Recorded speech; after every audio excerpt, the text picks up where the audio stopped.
माँ की देखभाल, रुला देने वाली कहानी। माँ अस्पताल में एक बेड पर थी।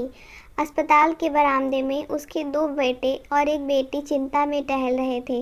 भाई बहन को अपनी माँ के लिए सेहत की चिंता तो थी, लेकिन उससे भी ज़्यादा चिंता इस बात की थी कि अब माँ को अपने साथ कौन रखेगा। जब तक माँ स्वस्थ थी वह इन तीनों से अलग अपने पुराने घर में रहती थी, लेकिन अब ऐसा करना खतरे से खाली नहीं होता, और ऐसा करने से समाज में तीनों बेटे बेटियों का नाम भी खराब होता।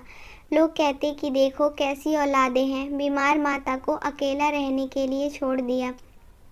1 घंटे से बिना कोई बातचीत किए वह तीनों अपने अपने विचारों में खोए हुए थे।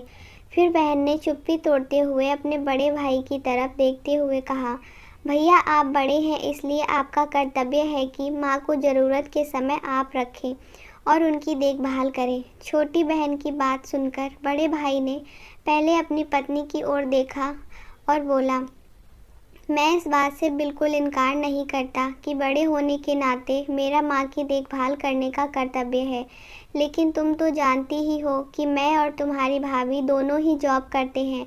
ऐसी हालत में माँ के साथ किसी न किसी को तो हर वक्त उनकी देखभाल करने के लिए उनके साथ रहना पड़ेगा, जो हमारे लिए बहुत मुश्किल हो जाएगा।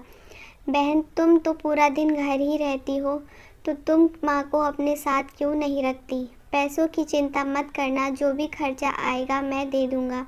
भैया आप तो जानते ही हैं कि मैं माँ से कितना प्यार करती हूँ, लेकिन आप यह भी जानते हैं कि मेरे ससुराल वाले कैसे हैं। मैं यह बिल्कुल बर्दाश्त नहीं कर पाऊँगी कि कोई मेरी माँ को और मेरे भाइयों को भला बुरा कहे। इसलिए अच्छा यही होगा कि माँ को छोटे भाई के यहाँ रखा जाए। बड़े भाई ने भी छोटे भाई के यहाँ माँ को रखने के लिए सहमति जताई। आप यह कैसी बातें कर रहे हो? क्या आपने नहीं देखा कि माँ कभी भी मेरे घर 2 दिन से ज़्यादा रही ही नहीं है? उसका मेरे यहाँ मन लगता ही नहीं है, फिर कैसे वह इतने दिन मेरे घर रह पाएगी? छोटे भाई ने अपनी असहमति जताते हुए कहा।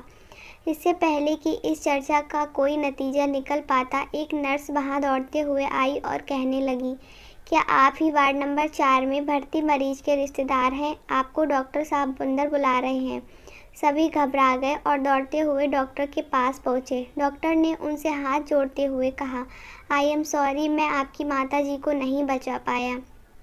डॉक्टर की इस खबर ने सबके चेहरे पर झूठी मूठी दुख की परत तो चढ़ा दी थी, लेकिन सभी के दिल के किसी कोने में इस बात की खुशी भी छिपी हुई थी कि अब उन्हें माँ को नहीं संभालना पड़ेगा और माँ की वजह से उन्हें परेशान नहीं होना पड़ेगा।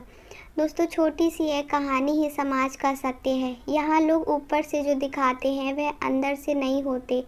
जो माँ बाप अपने 4-4 बच्चों को बिना किसी शिकायत के बड़ी आसानी से संभाल पाते हैं, आगे चलकर ज़रूरत पड़ने पर यही 4 बच्चे मिलकर भी उन्हें नहीं संभाल पाते या संभालना ही नहीं चाहते।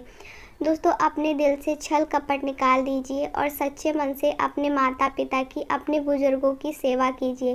दोस्तों, आपको ये स्टोरी कैसी लगी हमें कमेंट बॉक्स में ज़रूर बताइए, और चैनल पर नए हो तो चैनल को सब्सक्राइब कर दीजिए। वीडियो अच्छी लगती है तो लाइक ज़रूर करिएगा। वीडियो को लास्ट तक देखने के लिए धन्यवाद।